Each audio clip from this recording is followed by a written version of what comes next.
Here we are. Welcome to today's episode of Insights Unplugged, AI in the lives of extraordinary people. And I am very good at finding extraordinary people. We're delving into the world of age and aging in the workplace with Sheila Callaham, a dynamic leader whose work spans across continents and industries. Sheila, an executive director, Forbes contributor, and workplace age strategist, combines her extensive experience in people and project leadership with a profound commitment to inclusion. Sheila, it's amazing to have you with us today. How are you? And I believe you're in Portugal? That is correct, Claire. I am in Portugal, and thank you so much for having me on your podcast. I'm so happy to be here.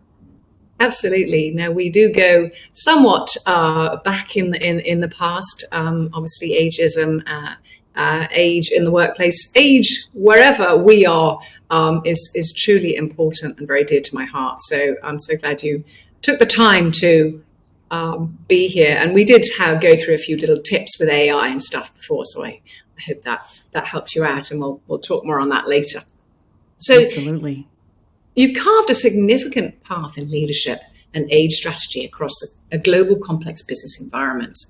Can you share the journey that led to your current role and your passion for age at work? Sure. So I'm a long time communicator. I've worked in newspaper, I've worked in civil service and corporate communications. And in my last corporate role, I was responsible for HR communications. So I learned a lot about how to influence culture change. And with that success, I was given the additional hat of managing U.S. diversity, equity, and inclusion, and then eventually developing the global DEI strategy for my organization. After being with that company for about 12 or 15, well, for 15 years, but 12 years doing the HR stuff, I resigned and I took 7 years to spend with my 4 sons who were growing up so fast. And when I decided to return to the workplace, those 7 years later, 3 of my sons were living independently and with significant others, and then my youngest son was going into high school. And so I thought, okay, this is the perfect time to go back and finish what I started. So I began the job search, brushed up my resume, and I was ready. I come with a lot of passion, and I was like ready to jump back in. But it didn't happen. And after 3 years of trying really hard to on-ramp back into the corporate world, and I tried a lot of different, levels of the organization. I tried coming in exactly where I was before. I tried coming in at, lower, and then, knowing I could work my way up. I tried coming in at higher levels, and 3 years, no job offer. And so I'm a little slow. And the reason why I say I was a little slow, Claire, is because it never dawned on me that I was too old for the workplace. But it was only when I started going back and looking, because I'd kept a spreadsheet of all the jobs I'd applied for. And so I'm going back and I'm looking at, okay, whatever happened to that job, and looking at the people on LinkedIn who were in those roles. I realized it's not that people were younger than me, it's that people were decades younger than me. And that's when it hit me. That's when I came to understand how prevalent ageism had become. And, from what I saw in terms of what was being done about it, people, whenever they wrote about older people in the workplace, they were saying, well, we have these programs to help older people learn how to do their resume, or older people to learn how to interview like a millennial. Hey, I actually paid like $700 to take a 6-week course on how to interview like a millennial. I mean, that's how desperate it was. But what I didn't see was anyone working directly with organizations, because what I knew from my change management work was that it wasn't the older applicant or worker that was broken, that was the problem. The problem was a workplace culture that had become so toxically ageist. And so, and it's not just ageism against older people too. It's ageism, age bias against younger people that are coming up. I have my youngest son now, is a junior in college, and he says that the joke amongst his peers is that you have to graduate with 10 years of experience just to get an entry-level job. And you'll find all kinds of memes going around about that on the internet. And it's a joke, of course, but there's a lot of truth behind it. So the whole idea is that I didn't see anyone else doing this work inside the organization, helping leaders and employees understand what age bias looks like and how it shows up and what to do about it. So I saw the opportunity to make a difference. Wonderful. And obviously it was a necessity. And I love that you say that you created a file that just sort of, these are the roles, these are who got the jobs, these were the companies. You were meant to make changes. And as the co-founder, that being said, and executive director of the Age Equity Alliance, you play a crucial role in advocating for age equity in the workplace. What drives this mission? I think I have a feeling here that we want to know. And how do you approach creating a more inclusive work environment for all ages? Absolutely. Well, our mission is to educate leadership in understanding the urgency behind creating a healthier, more diverse and age-inclusive, productive workplace. And then again, educating employees on the myriad of ways that it shows up across the age spectrum. And not only that, but more importantly, how does a workplace hold itself accountable for change? Because that's what we must see. So currently, there is a global talent crisis ongoing, and there are several driving factors that explain why. One is that around the world, birth rates continue in a decades-long decline, and fewer births mean, obviously, fewer future talent. Pretty simple math there. And the funny thing is, Claire, is that think tanks have been talking about this for decades. I think the earliest report I saw on this was in the 80s.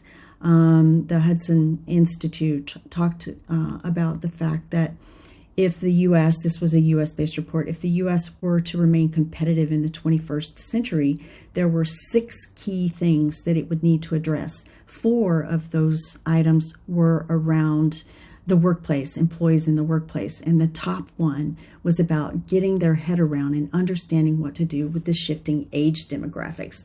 And so that's just it. People are living longer, they're wanting and needing to work longer, but employers are trapped in this antiquated retirement model where they think that employees are going to leave the workplace whenever they're eligible for a government pension, or if they're lucky and financially savvy enough to leave sooner if they think that they have enough funds. So the problem with that is that employers are overlooking the fact that when the retirement model was created, people were really not living beyond that traditional retirement age, but now they're living as many as 25 years longer. And so when people live longer, they need and want to work longer. But because of pervasive ageism, those opportunities are limited. And it's one of the reasons why we're seeing an increase in poverty for people in their 50s and older, is that once they hit 50, it's almost as if they've had some kind of, beyond, what is it? I'm trying to remember what the wording is. Expired. It's like they have expired on their forehead, and no one is looking at them for the potential that they bring, which is just crazy to me. But that's the culture that we're living in. And then there's the whole point about countries like the US, whose immigration policies have greatly reduced the influx of outside talent, that further stresses the labor market. And then finally, Hiring managers are trapped in what I like to call the myth of the employee sweet spot.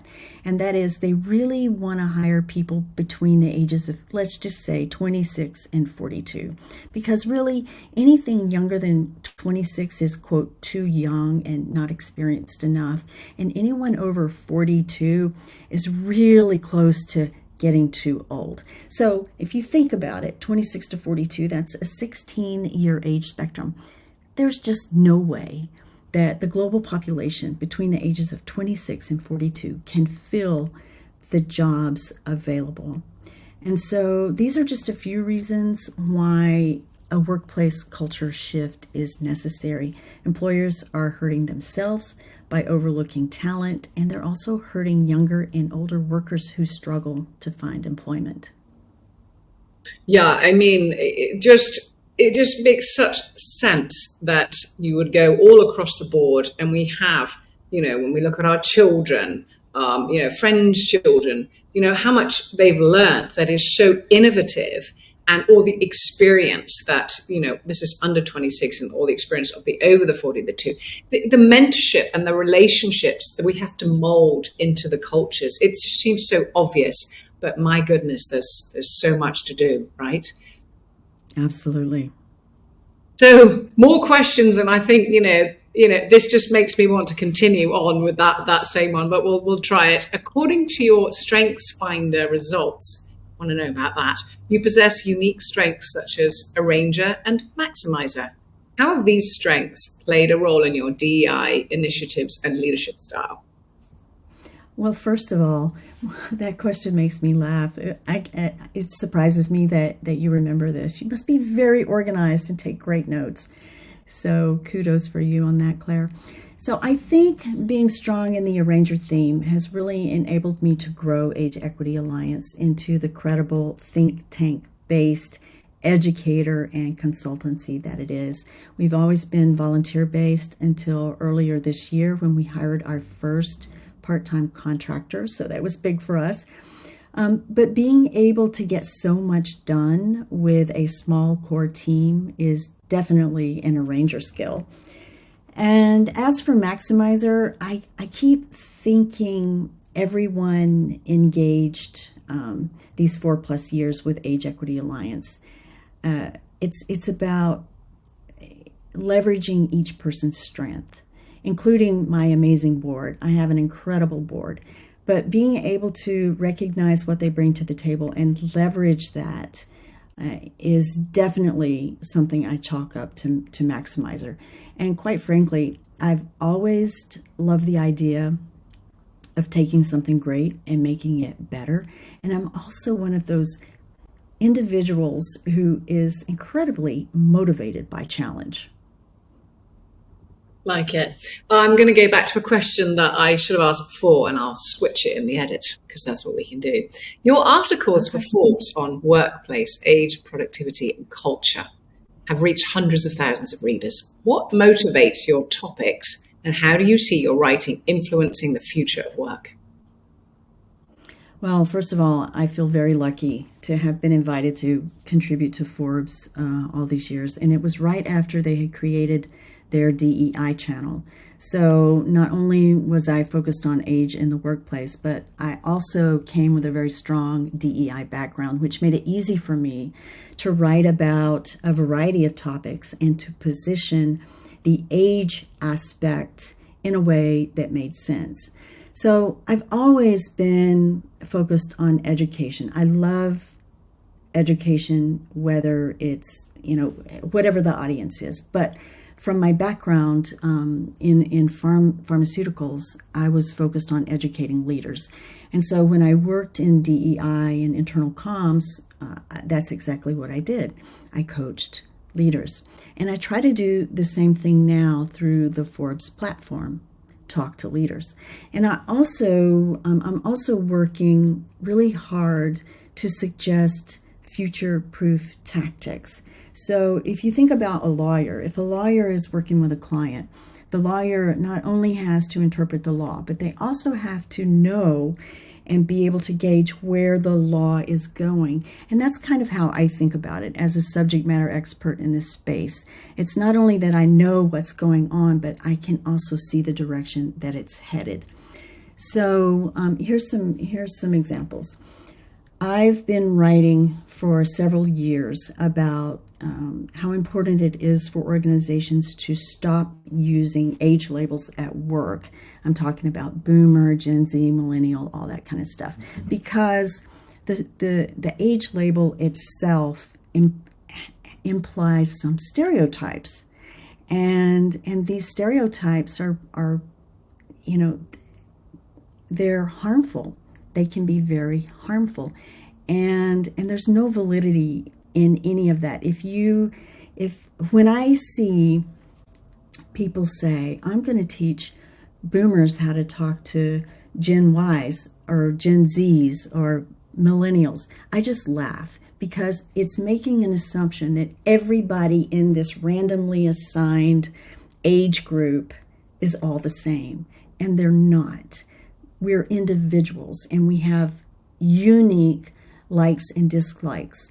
And there is, within an age group, an age cohort, there are similarities and there are differences. Across age cohorts, there are similarities and there are differences, just like anything else. So finally, last year, the Pew Research Center came out with a statement that they would no longer use age labels for the very same reasons that I've been writing about for years. And, in many ways, if you see a headline that has boomer or millennial or Gen Z, it's essentially clickbait.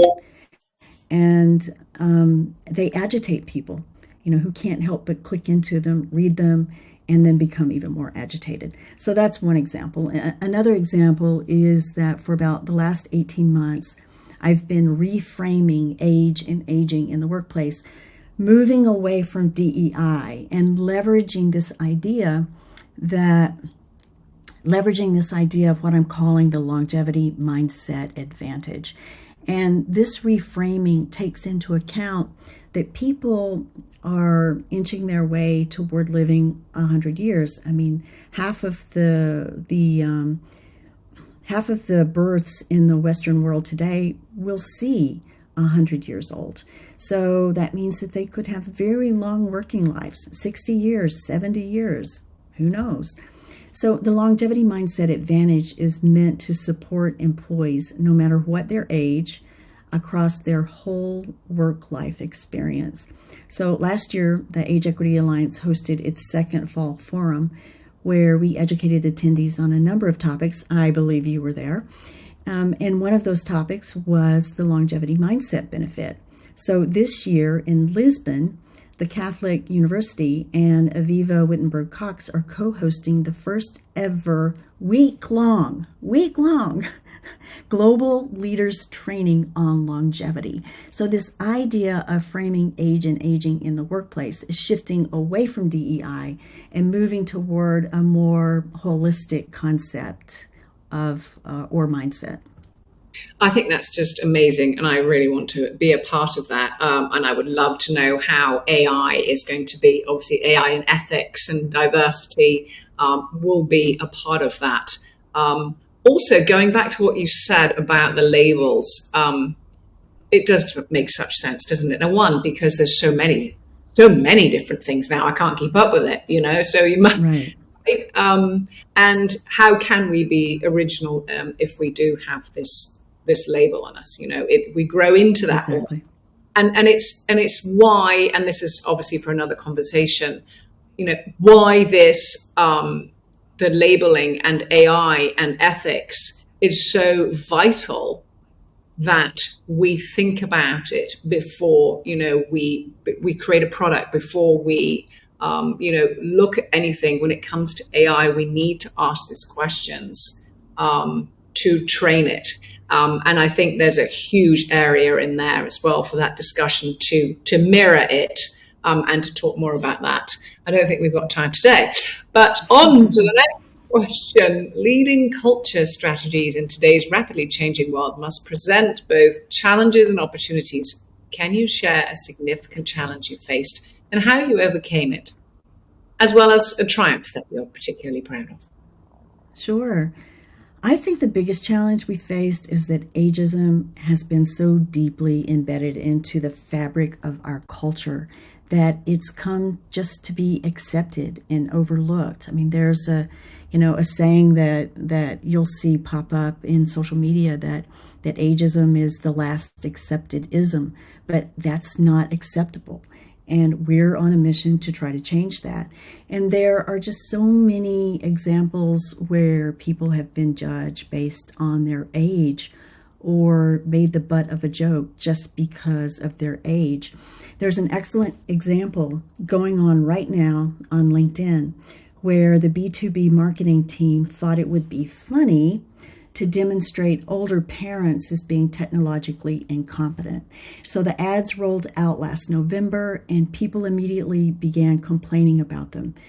Yet LinkedIn still runs them. So I wrote a detailed history of the complaints and other people who have written about it and published it on Forbes. And there was one woman who shared a response from LinkedIn when she had made a complaint. And the response was essentially that they thought it would be funny and that older people would understand. So that's what I'm talking about, that it's accepted, but it's not. And here's the test for age bias. And it's so simple, Claire. You just take age and you substitute it with any other dimension of diversity, say race or religion. And if it's offensive when it's been swapped around, guess what? It's ageist. So the last 5+ years for me have been all about education, about calling out ageism when I see it, and trying to help companies and the people in them connect those dots. And that brings me to what I'm particularly proud of, which is a lot, actually. So I'm very proud of the fact that Age Equity Alliance became a knowledge partner for the global partnership between AARP, the World Economic Forum, and the OECD when we were just 2 years out of the gate. And I believe we were able to do that because we've always been grounded in research first to drive our offerings. I'm also really proud of the fact that we're small and for the most part a volunteer nonprofit, but we have a global footprint. And that is hugely satisfying. I'm also proud of the fact that that from the get-go, Age Equity Alliance focused on addressing age bias and stereotyping across the age spectrum. In fact, that's one of the key differentiators between Age Equity Alliance and other consultancies. Although I'm very happy to say that now I'm seeing more and more organizations that are doing this kind of work open that vision up and really include everybody. And that's so important. So I'm very happy about that. But all that said, if I had to pick one thing that I'm most proud of, I think it's a new tool that we have in development and we'll be launching it this fall. And this tool has the potential to make a huge difference in the employee experience for all ages of employees. And I hate to be mysterious about it, but we're still finalizing some of the details. But the reason why I'm so proud of this is because we're doing something that no one else in this space is doing. And I know that companies who implement it will have the potential to make a measurable difference, not only in their employee health, happiness, and engagement, but their overall brand reputation by reducing turnover and just being a company of choice. So yes, what's coming this fall is my new most proud moment. So you'll just have to stay tuned. We'll have to have you back, and we'll have to once and obviously with my following and your following, just update everybody. So we've still got a couple more questions, and obviously now we're sort of bringing in the AI and DEI goals. So AI is transforming every aspect of our lives and workplaces. How do you envision it contributing to the advancement of DEI goals? And are there any specific AI tools or practices you found particularly effective or promising? So I think we all understand that AI is the result of what it's been fed, and there's already been a lot of criticism for age bias within AI, but it is getting better. But in terms of generative AI and imagery, there's still a lot of age bias, particularly around women, and in some cases blurring the lines between ageism and ableism. Always showing when they're making a reference to an older person, always showing that person in physical decline or not being mobile, when the truth is the lack of mobility can happen at any age. And people are living longer, healthier lives with extended mental and physical abilities. So unfortunately, that's not previously always been mirrored in AI, but again, they are getting better. I'm pleased that ChatGPT acknowledges, I did a lookup on this just recently, and ChatGPT now acknowledges that age and aging is an individual experience that varies from person to person. So we can't just say all people over a certain age are like that, because it's never been true. It's never been true, and it will never be true. So this is really huge.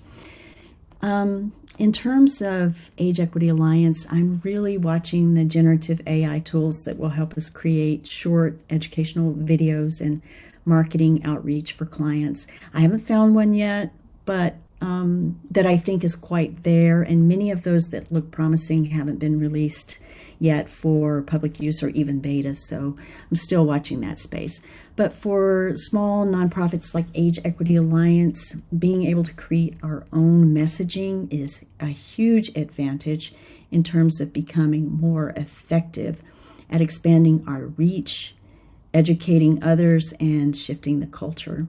I think another point I'd like to make is that in many ways, AI is leveling the playing ground for everyone, regardless of age or dimension of diversity. And that is because it requires all of us, not just to upskill, but to totally reskill.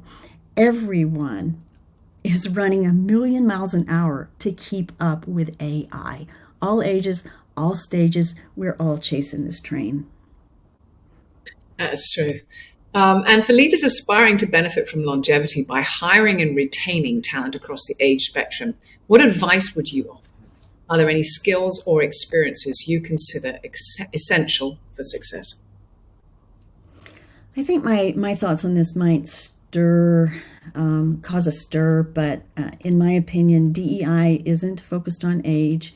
Instead, for the most part, it's focused on the same two, at least on the U.S. side, the same two historically disenfranchised categories that were initially represented by affirmative action, and that's race and gender. And we still haven't gotten that right yet, all these decades later. And until we do, I don't think that any other category, any other dimension of diversity will get equitable airtime where DEI is concerned. But as long as age remains a protected category, it certainly deserves a place in DEI, and its oversight has been inexcusable. But I will say it's easily remedied, because there are now a number of organizations and individuals like Age Equity Alliance who have made age their area of expertise, and it would be very easy for us to fill the gaps in organizations where DEI has overlooked age traditionally. Interestingly, in the EU, there's a push toward what they're calling human sustainability. And last fall, the Harvard Business Review published an article about this, and they were talking about people's sustainability requires a more holistic approach to corporate human capital practices. So that's kind of shifting away from DEI and thinking more, big picture.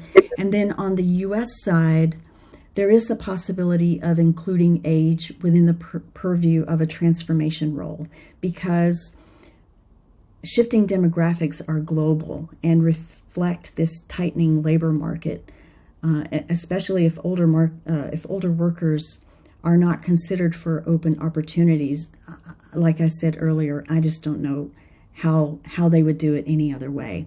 I know that in some states they've lowered the legal working age to 14, which I find very interesting, that some states would prefer to hire a 14-year-old to do the work rather than create opportunities for older workers.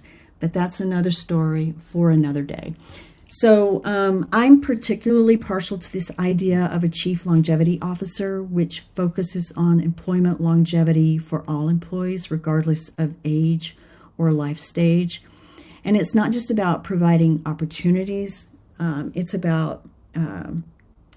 also about continuous development, reskilling, promoting, and actively retaining. It's all about age-neutral policies and processes. And it's about ensuring financial literacy and providing ease for employees to step out of work like I did and then step back into work like I was unable to do. So I published a Forbes article in January of 23 running this idea of a chief longevity officer by 9 global experts, and the concept was very well received. But in terms of, I guess, tips that I have for leaders, I would say think about your pain points. Are you chasing to fill critical open roles? Are you trying to reduce turnover? Are you trying to proactively build a more engaged, productive workplace? So in all of those examples, ensuring age-neutral policies and processes is one tactic that can positively impact that change. First, I guess the most important point I would make is that leaders need to understand how the shifting demographics are impacting their business needs and show responsibility for hiring employees of all ages and model the changes that they want to see. Yeah, no, I mean, what a great overview. And I think, when it comes to the chief learning officer, longevity officer, dare I slip, but it's all kind of the same, isn't it? Longevity, learning, upskilling, all across the board. Yes, it's an extra role. And now we're looking at, chief AI officers or chow or whatever you call them. But working as a specific role or working within the HR team, I think it just has to be, it's so clear and so obvious that it needs to be in a company. I just wonder why and how it can be advanced quickly. And I'm sure you live this on a daily basis. So I thank you so much for that. What and all that you do, because it's absolutely incredible. And I'm myself being in the over 55 club, it's very dear to me. And we could, just go on and on. That's what editing's for. As we look to the future, what trends do you anticipate will shape the landscape in workplaces around the world? How do you plan to contribute to these evolving dynamics? So I think that going back to the EU example, I think we need a much more holistic approach to address talent sustainability. And that's why I believe that this is way bigger than DEI, for example. And the other thing to consider is that DEI is not prevalent in Europe, as prevalent, I should say, in Europe and in other parts of the world as it is in the US. So we need to find a shared language, and one that the global community understands and is willing to get behind. So I really like this idea of something holistic that collectively works, around the world. I think we also really need this top-down approach that incorporates global data to drive global solutions. And we know that companies can't exist without talent. And I don't understand why this is not a CEO and board concern. I would like to see CEOs and boards sitting down at the table and asking themselves, who are we willing to be as a company in order to attract, continually develop, promote, and retain employees in a way that drives trust, that increases engagement, that offers a two-way relationship where both parties can benefit. Now, notice I didn't say that they should ask, what are we willing to offer? And the reason is benefits are tokens with short-term appeal, because it might bring an employee into a business, but needs change, wants change. And therefore, I'm talking about companies being living, breathing representation of the work culture that they want to inspire. And that takes a lot of flexibility. It takes a lot of agile responsiveness. It takes an ongoing open relationship where they're always making changes. So in my opinion, that's what leaders really need to be asking themselves, and then willing to put the resources and the research into finding solutions that work best. It might require experimentation and some restarts, but that's okay. That's how you learn. That's how you get to the right place. As a global community, we're going through a huge transformation. It results not only from changing different demographics, from geopolitical pressures, from lightning speed technological advances, and so many other factors that require, like I said, this flexibility and agility and responsiveness. And it makes for very interesting times, Claire. That's for sure. And I mean, we could just need to dive deeper into all of these topics that we brought up, because there is so much to talk about. But we'll leave it here. I mean, I might even put this into two-part podcast, who knows, two-part video. And I would love to invite you back once The Secret is out. I'd love to hear more about the Lisbon Catholic. Would you please repeat that again? Tell me what the date? It's the Catholic University and Aviva Wittenberg Cox, and the dates are, I want to say, June 15th. It's the week of June 15th. Fantastic. Well, we'll 5-day leadership. Wonderful. I'd love to get an update on that after the fact. So we'll have to have you back, as I said. So to our listeners, I hope this has inspired you and to embrace and obviously advocate for DEI in our communities and workplaces. Thank you so much for being here. As I said, you're coming back. I wish you so much success and wonderment in all that you do. Thanks, everybody, and bye for now. Thanks, Sheila. Thank you.